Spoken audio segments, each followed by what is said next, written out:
मैं आपको एक बहुत महत्वपूर्ण बात बताऊंगा। मेरे एक साथी ने मुझको इसके लिए लिखा भी कि आपको नौजवान लोग बहुत मानते हैं। आप नौजवान भाई से अपील करो कि वो जहां भी नौकरी करते हैं अपने आसपास हमारी बस्तियों को खोज के, क्योंकि सरकार तो सारे सरकारी स्कूल बंद कर रही है, वो बच्चों को पढ़ाना शुरू करें। जो भीम आर्मी ने सबसे पहले जिम्मेदारी उठाई थी पाठशाला खोलने की, वो पाठशाला खोलने काम करें। वो हफ्ते में अगर रोज नहीं जा सकते, हफ्ते में 2 दिन जाएं। अपने सामाजिक परिवार को का भी ख्याल रखें, ये मेरी उनसे अपील है।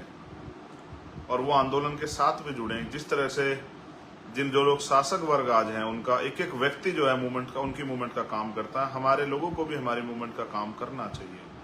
अपने महापुरुषों के रास्ते पे चलना चाहिए। मैं ये नहीं कहता, कभी नहीं कहता सब मेरे पीछे खड़े हो जाओ, मैं बिल्कुल नहीं कहता। मैं तो आपके सामने बात रख रहा हूं कि जो बेहतर काम कर रहा हो उसके हाथों को आप मजबूत कर दो।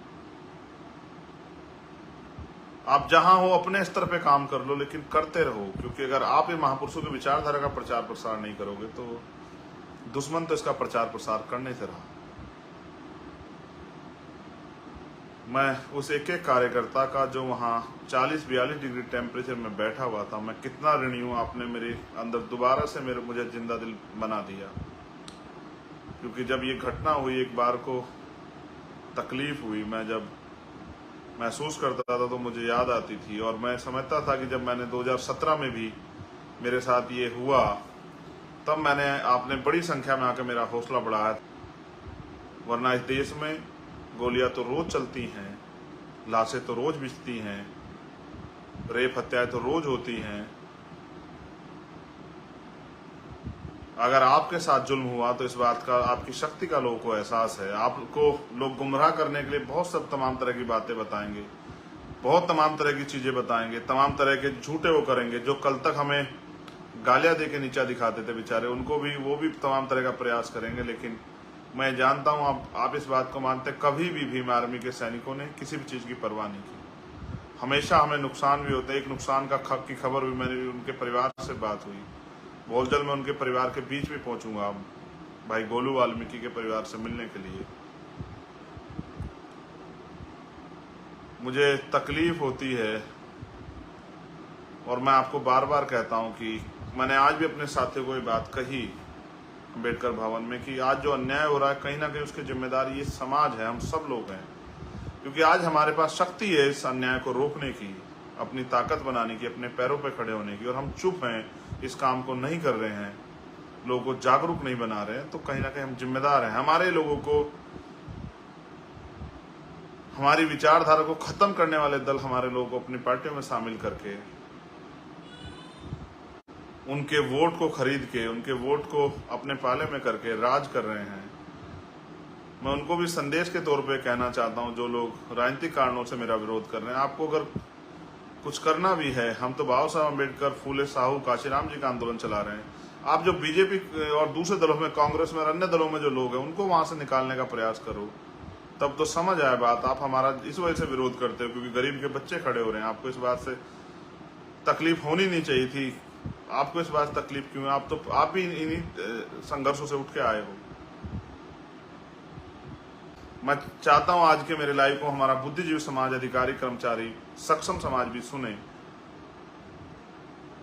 यूट्यूब चैनल के जरिए, इस लाइव के जरिए, और वो आकलन करें कि हमारी जो मांगे थी वो समाज के हित की मांगे थी या किसी व्यक्ति विशेष की मांगे थी। और हमने जो विभिन्न विपक्षी दल के लोग वहां आए, उनको भी अपने ज्ञापन पे सहमत करने का काम किया कि भाई वो हमारे ज्ञापन पे सहमत हों, हमारी मांगों पे सहमत हों।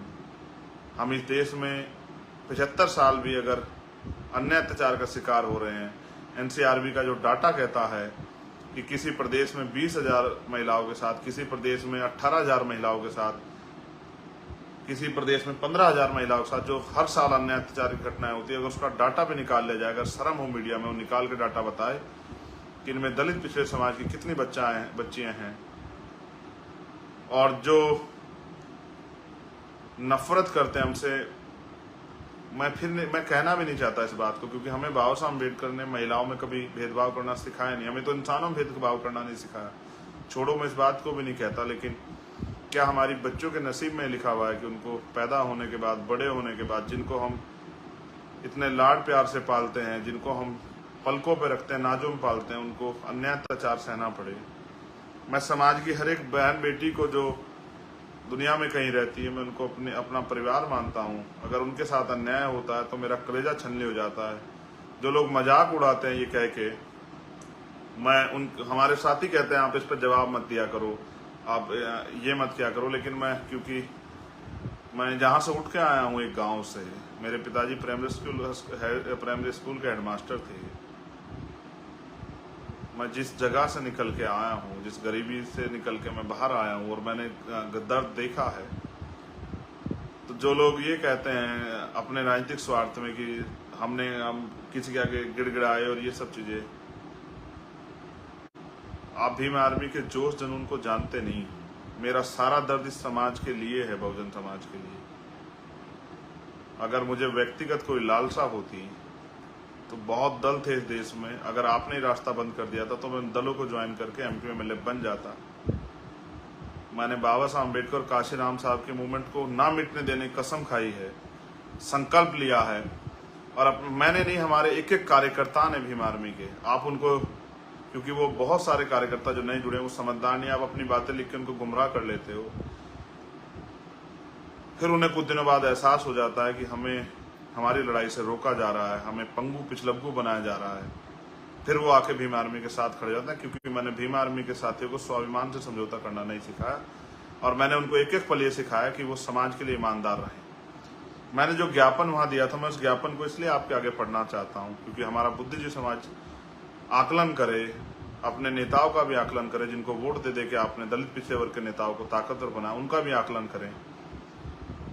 हमारी पहली मांग ये थी, और ये मांग इसलिए थी कि मैंने चर्चा की एक साथी से, तो मुझे पता लगा कि एचजेएस के जरिए जो उत्तर प्रदेश में भर्ती होती है उसमें पिछले 10 साल में एक भी हमारा जज नहीं बना, जबकि हमें 22.5% आरक्षण है और पिछड़े वर्ग को 27% आरक्षण है। फिर भी 50 बच्चे पिछड़े वर्ग के पिछले 10 साल में जज नहीं बने, और एक बच्चा शेड्यूल कास्ट का जज नहीं बना, क्योंकि ताकतवर लोगों ने, जिनकी सरकार है, उन्होंने एक क्राइटेरिया बना रखा है कि आप कंपटीशन में अच्छे नंबर ले आओगे, लेकिन आपको इंटरव्यू उनके हाथ में है। इंटरव्यू कुर्सी पे वो लोग बैठे हैं, 80 नंबर कम से कम लाने हैं। वहां हमारे बच्चों के नंबर 79 तक आते हैं और उनके साथ छल हो जाता है। इसलिए मैंने मांग की है, जबकि उत्तर प्रदेश के सामान्य नेताओं को शायद ये ना समझ आया, ना दिखाई दिया हो, क्योंकि एचजेएस के जरिए जो जज बनेगा, एडीजे बनेगा, वो 10 साल में हाई कोर्ट का जज बनेगा, और अगले 10 साल में हो सकता है, या 12 साल 15 साल में उसको सुप्रीम कोर्ट जाने का मौका मिल जाए। व्यवस्था पहले से नहीं चाहती सुप्रीम कोर्ट या हाई कोर्ट, हायर जुडिशरी में हमारे जज हों, जो वहां से हमारे साथ छल होता है वो बंद हो जाए।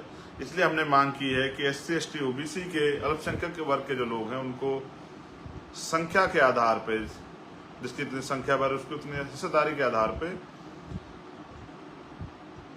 जुडिशरी में, हायर जुडिशरी में आरक्षण व्यवस्था की जाए। अगर आप क्लोजम सिस्टम नहीं खत्म करें, ठीक है, हम जिस दिन होंगे तो हम तय करेंगे कैसे होना है, हम संविधान के जरिए नियुक्तियां करेंगे, all India judicial service commission बना के। लेकिन अगर आप वहां हैं और ये इसको खत्म नहीं करना चाहते और सरकारें उनसे घबराती हैं, तो फिर आप वहां हमारी संख्या के आधार पर हमें आरक्षण दो, हमारे लोगों को भर्ती करो, हमारे जज होने चाहिए। वो जज वहां बैठ के जब वो कलम चलाएं तो उनको हमारा दर्द पता होना चाहिए। आज की जुडिशरी जो बायस्ड है, मुझे कहने में कोई परहेज नहीं, मुझे किसी चीज का डर नहीं है अपने समाज के हित की बात कहने में। आपके नेताओं में हिम्मत हो तो कहो, और सुप्रीम कोर्ट, हाई कोर्ट को चैलेंज करो कि वो हमारे साथ बैठ के वहां धोखा करते हैं, हमें न्याय नहीं देते। हमने दूसरी मांग ये की है कि संविधान के अनुच्छेद 338 में के तहत आपने राष्ट्रीय अनुसूचित जाति जनजाति आयोग गठित किया है। वो आयोग का काम है कि वो निगरानी करे हर चीज की, जो अन्याय अत्याचार हमारे साथ हो रहा है और जो आज की हमारी हालात है उन पे निगरानी करे। 20-20 हजार एक आयोग के यहाँ पेंडिंग फाइल पड़ी हुई है, एप्लीकेशन पड़ी हुई, कभी कोई संज्ञान नहीं लेता। यहाँ के नेताओं ने कभी आयोग के बाहर जाके धरना दिया, आयोग से सवाल किया, आयोग से कभी पूछा? कई जगह पे आयोग भी नहीं बना है, जैसे बिहार में आयोग नहीं बना हुआ है अभी, वहाँ महिला आयोग भी नहीं, SC आयोग भी नहीं। मैंने वहाँ के चीफ मिनिस्टर को भी ये कहा कि भाई आप अपने यहाँ तो आयोग बनाओ, आप पूरे देश में घूम रहे हो, कम से कम पहले अपने आपको आयोग बनाना चाहिए। आपके यहाँ इतना अन्याय हो रहा है, आपको उसके ऊपर रोक लगानी चाहिए। ये कहने की हिम्मत चंद्रशेखर आजाद में है क्योंकि उसके समाज ने हिम्मत उसको दी है। इसलिए मैंने कहा है कि सब स्टेट में जहां आयोग की कमी जाए, जैसे 2.5 साल से उत्तर प्रदेश के नेताओं को नहीं पता लगा कि उत्तर प्रदेश में भी आयोग का गठन हो जाना चाहिए। 2.5 साल से आयोग का गठन नहीं हुआ उत्तर प्रदेश में। आयोग है SC/ST आयोग, लेकिन उसके जो चेयरमैन है वो अभी तक नहीं बने हैं, ना सरकार को फुर्सत मिली। और हमने ये भी मांग की कि SC/ST के मुकदमे सुनने के लिए SC/ST एक्सक्लूसिव स्पेशल कोर्ट होनी चाहिए। और ये बात जो मैं आपको बता रहा हूं, SC/ST एक्ट में 6 महीने में सजा होने का प्रावधान है। 60 दिन। इस खबर को देखने के बाद क्या है आपकी राय, नीचे दिए गए कमेंट बॉक्स में दीजिए अपनी राय। ऐसी तमाम बड़ी खबरों को देखने के लिए जुड़े रहिए हमारे साथ। खबर अच्छी लगे तो लाइक कीजिए और शेयर कीजिए, और हाँ, चैनल को सब्सक्राइब कर घंटे वाली बटन को दबाना ना भूलिए। फिर आते हैं आपके बीच कुछ खास खबरों के साथ। तब तक के लिए नमस्कार, जय भीम।